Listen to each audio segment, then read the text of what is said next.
Hi, this is Ashish R. Bidikar and welcome to my podcast, The ARB Show.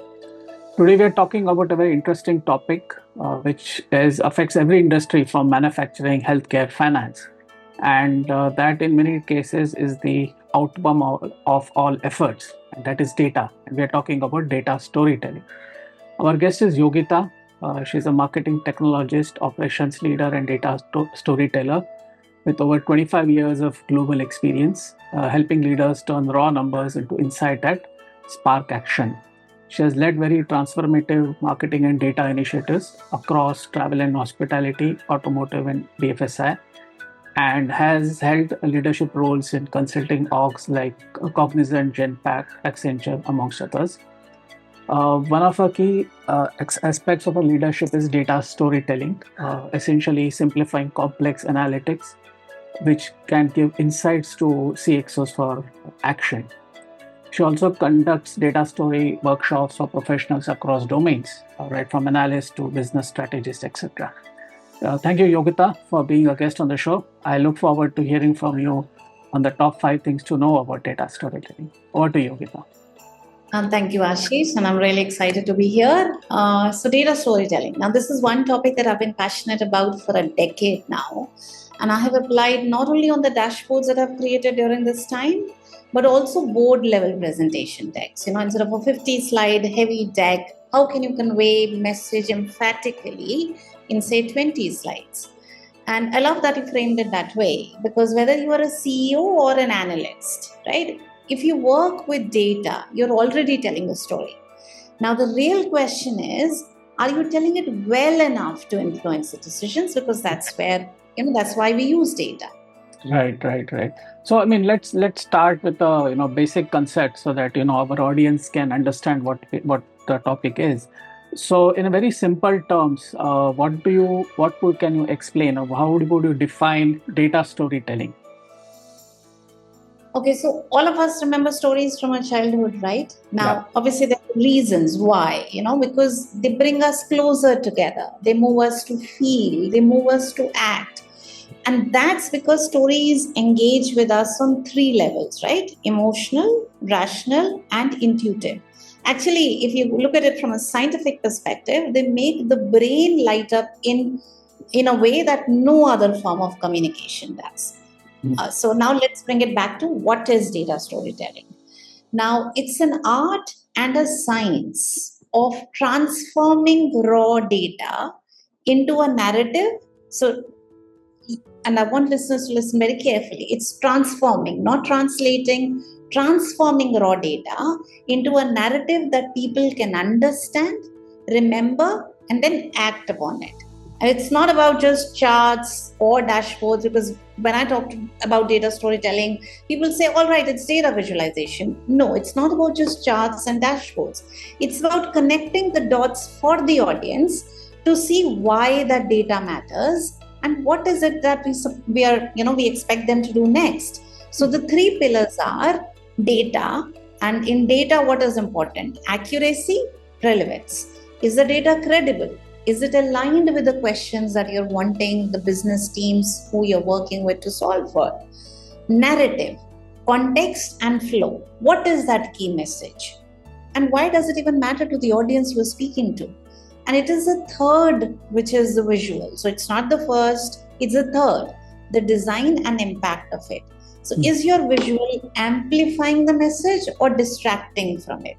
And I'll expand a little here in terms of, people will have a bar graph, and we've seen it, and I have done it in my days, right? Many years ago, before I was introduced to this discipline. And where you will only use one number, and that emphatically says, 20% of the population is doing this, rather than having a bar graph. So we should see as to whether the visual is amplifying the message or not. True. Yeah, I mean, so essentially this kind of, I came across a very interesting meme some time back, which talked of, I think, on similar lines. So in the first image, you have got all various multicolored Lego blocks, right? So that's data. And then in the next slide, you have got all arranged properly as per their data sizes. That's kind of classification. But then using the Lego blocks, if you create a nice house, that's the story. So essentially, how do you present it so that it is meaningful in multiple ways? So you alluded to dashboards as the visual aspect of it. So when you talk of a dashboard or when you talk of a graph, isn't that the same as storytelling, or it kind of goes beyond that? Oh, it certainly goes much beyond. Dashboards tell you the what part of it. Storytelling explains the why and so what.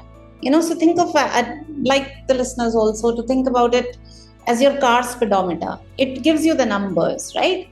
Data story is more like a GPS. It tells you where you're going, why you should take a turn, what happens if you don't.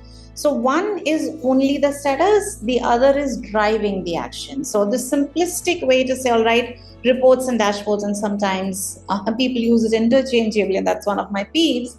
But reports and dashboards present data. Data stories persuade with data. That's the simplest Got it. differentiation.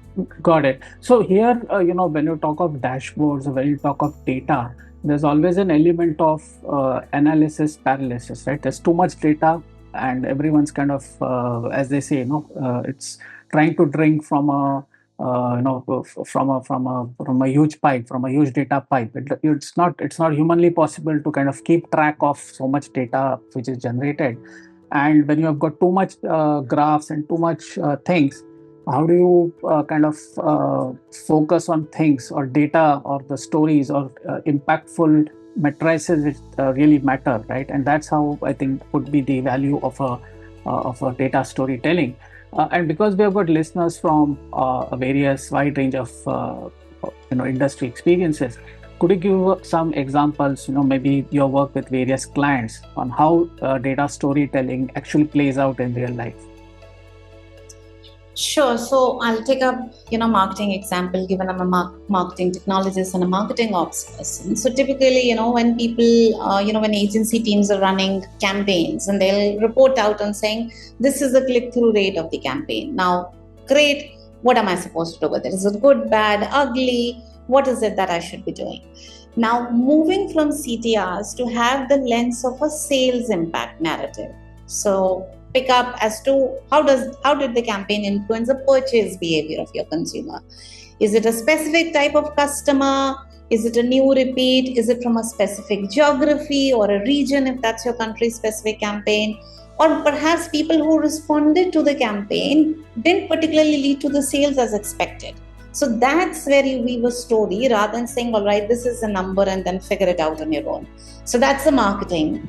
In HR, for example, right? Organizations are thinking about attrition rates, and HR teams would report on X percentage is our attrition rate. Now that's a number. If I were to create a data story around it, there is an opportunity to tell a retention opportunity story. So perhaps the organization needs to run a targeted engagement program. Yes, it can cost some money, but eventually it can save thousands in recruitment costs. So there is a story, what's happening, why it's happening, what are you recommending?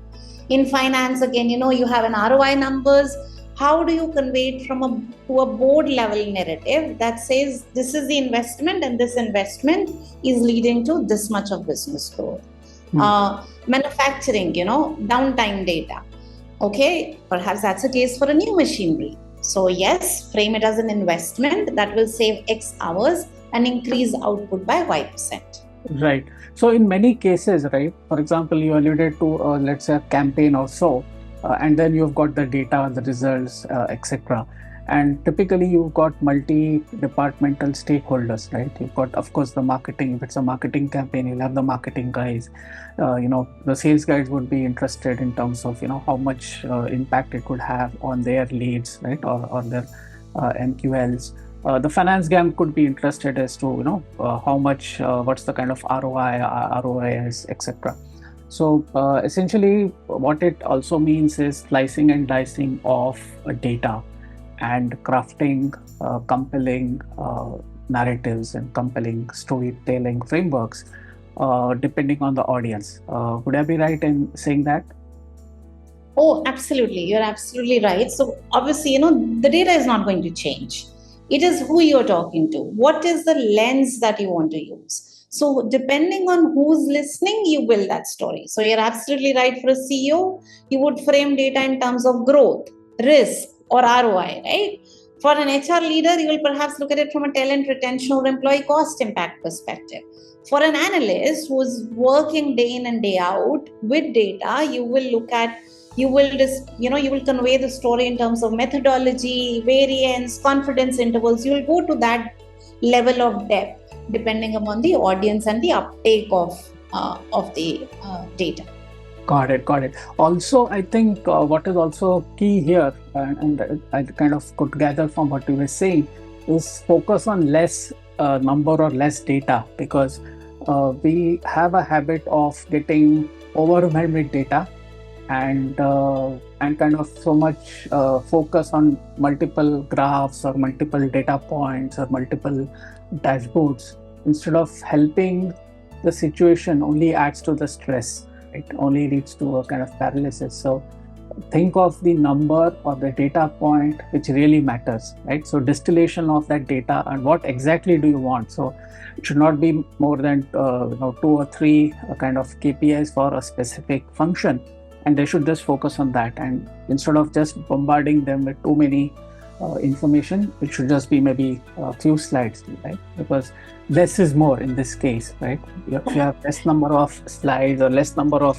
relevant data points or data stories, that will have a much more better impact, rather than just leading them into a forest of trees. You just show, okay, these are the top 3 trees which you need to focus on, right? Just ignore the rest. Right. So I'll give it another spin, actually.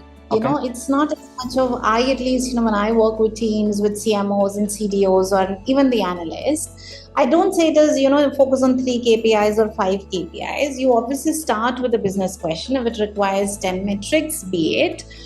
But when presenting in a dashboard or in a presentation, a program update, monthly call, for example, to the senior leaders in your client organization or within your organization, what we tend to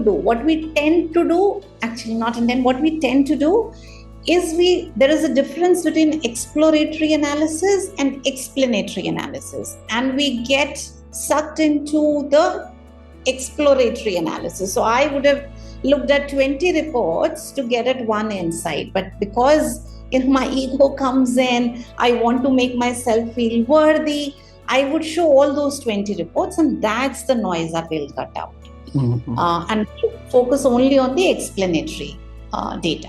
Yeah. So other way, and correct me if I'm wrong, is to think from a customer's perspective, right? So for example, let's say there is a specific activity or a specific program which is created, and now we have got the data around that. So stepping into the ICP and then saying, okay, for our target audience, this is what it means from a customer perspective or from a UX perspective. So that will maybe help everyone to focus from a customer perspective, and this how is it really helping the customer, and trying to build that narrative around that, right? So that any action or any insight from which you are taking really helps into creating a new action, and helps you reinforce whether that is helping the overall business or not. So is that the way you would look at structuring the story? It's slightly and different terminology I'd use. Okay. ICP and customers is essentially, and I'm using it from an end user perspective. That's a lens that I'm using in this conversation. Okay. ICP is that who am I selling the business to? What's my ideal customer profile, right? It could be a set of people, sure.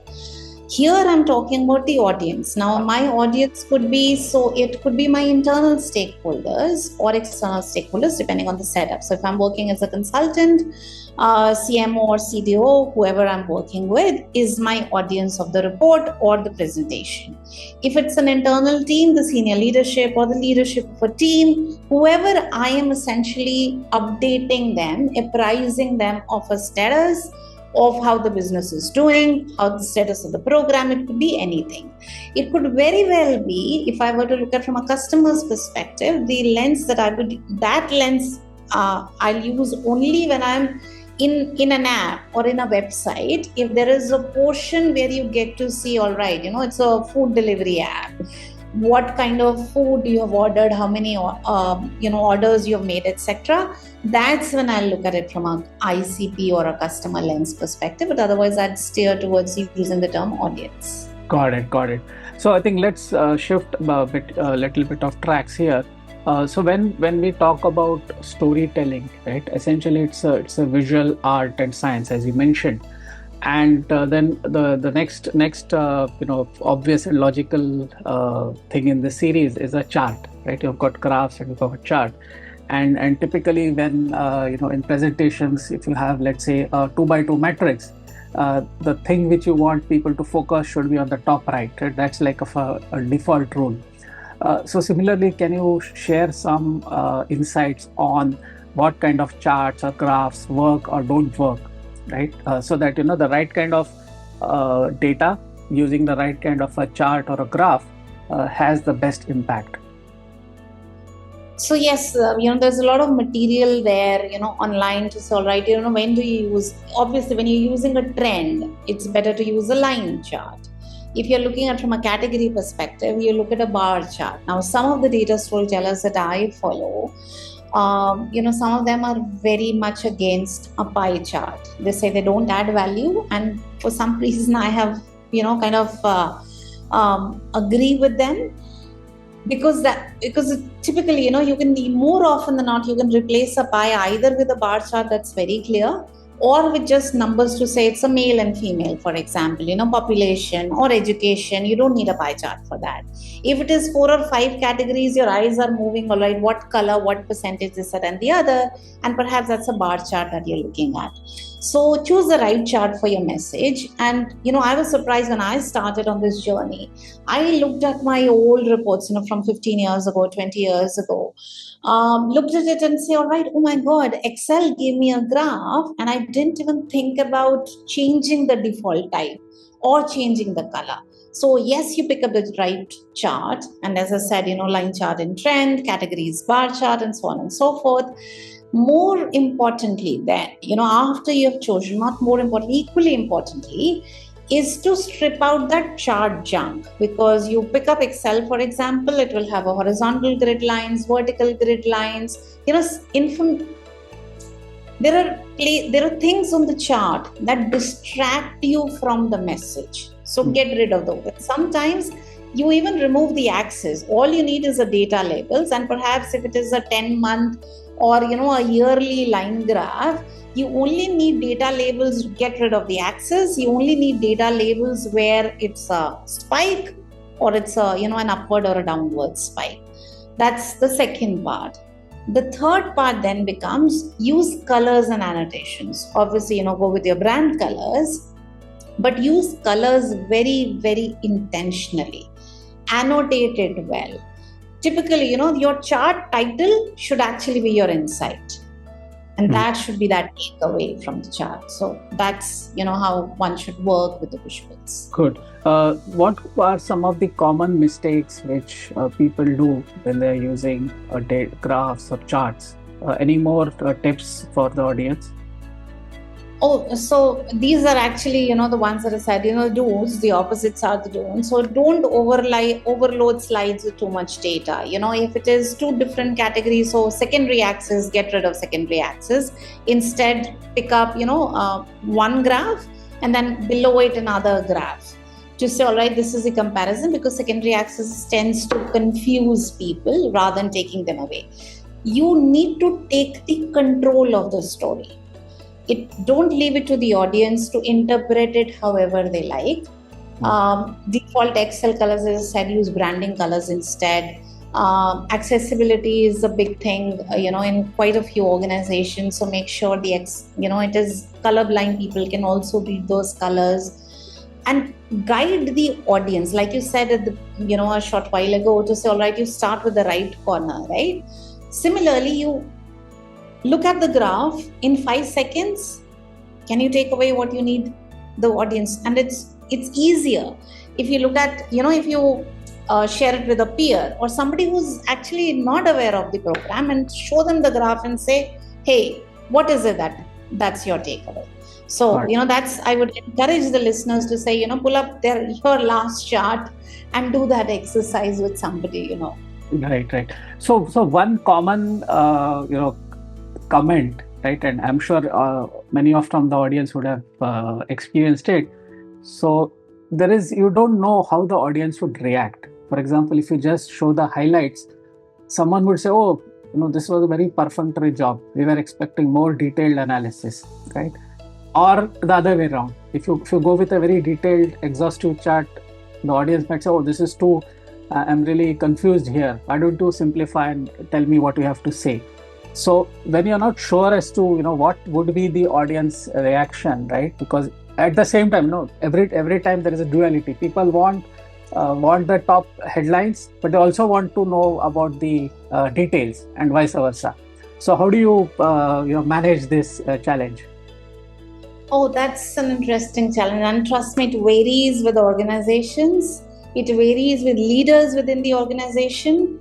So what helps is knowing the audience. So, and typically, how I have worked in the past and I found it successful is to find out somebody who has already presented to that audience. That could be within my organization. That could be at the client side. If, again, I'm putting it as a consultant hat. So figure out what kind of leader are they. Are they a detail-oriented person, or they give me top highlights person? What kind of person they are? Even when they're a detailed person, detail-oriented person, start with the top highlights, because you want to catch their attention before taking them on the journey to the details. Again, details, what we spoke of, we focus on explanatory analysis only, not exploratory, because that will throw the meeting off track. So figure out what kind of audience they are. That's one. And two, obviously you will have, it's not as if, you will have one senior leader, but you have middle management as well in the team. And, one person's way of looking at the reports is different from the other. You start with layering. So you start with the top highlights, saying, all right, this is what's happening. So problem, insight, action, for example. So story is like, hero, there is a conflict, and then there is a climax/resolution. So draft your story in such a manner wherein you create that tension, and then you also give the insight, and then start getting into the deeper layers of it. Now, while you do that, the most important fact, and people tend to miss it, is the importance of data ethics. As I said, data storytelling is persuasive. So we have to, it is our responsibility as a data storyteller, and everybody actually should be a data storyteller and not just analysts. It is our responsibility to present the full picture. We just have to avoid cherry picking data to fit our story. So that's something that's, I think, most critical as well. Right. Excellent. And in fact, this also reminds me of the famous, Steve Jobs presentation and the way Apple presents data, right? One key headline or topic per slide, and don't get into the specifications, but what does it do for the customer, right? Like, instead of, for example, the classical way of when introducing iPhone or iPod, instead of just talking about, okay, this is a 32 GB or a 64 GB, they used to say that, okay, it can hold up to 10,000 songs, right? Yeah. So for 6 hours of unlimited music fun. So immediately that becomes relatable. Though that audience at that time is for a customer or end customer or user, but the same thread, right? What really matters for your audience is what you need to really think about, and then craft the narrative accordingly. So if our listeners would like to take one action, right, after hearing this episode, what should that be? Any action point which they can kind of take home? So I'd encourage everyone, to pick up one chart. And by the way, the Steve Jobs example, that's a great example. And, and he held the iPod in his hand. That was a visual to say, all right, you can hold it in your hand, that volume of music. So coming back to, what listeners can do, I would urge them to pick up one chart from their next presentation, next report, and create one paragraph for a problem, one for the insight, and one for the recommended action. And when I say paragraph, it depends as to the volume of data, the messaging that they want to, what is the impact that they want, but effectively look at, structure it in that sense, and then see how differently their audience responds, I'll plug it in here that a couple of months ago, I had written a 5-blog series on LinkedIn, which was about the importance of data storytelling in marketing. So obviously we started with the introduction to data storytelling, but at the end, the last in the series was how can we measure the impact of data storytelling? Because people tend to get overwhelmed with, oh my God, I have to do this much effort. Does it really make sense to do it? And that 5th blog in the series talks about that, because data storytelling, when you start applying it, you will see, and then you can ask questions. Did it make us efficient? Is the dashboard adoption all pervasive now, or people, 2 people in the organization are opening and everybody else, it's like email in an inbox and that's it? Or are we better and faster at decision making now? Otherwise, because you go to a meeting and you're spending meeting explaining the report, why did this exist, why not that exist. So the decision making takes longer. So that will be faster as well. So Fantastic. Thank you, Yogita. This really gives a great perspective, and thank you, dear listeners, for tuning in. Do subscribe, share, and like this podcast.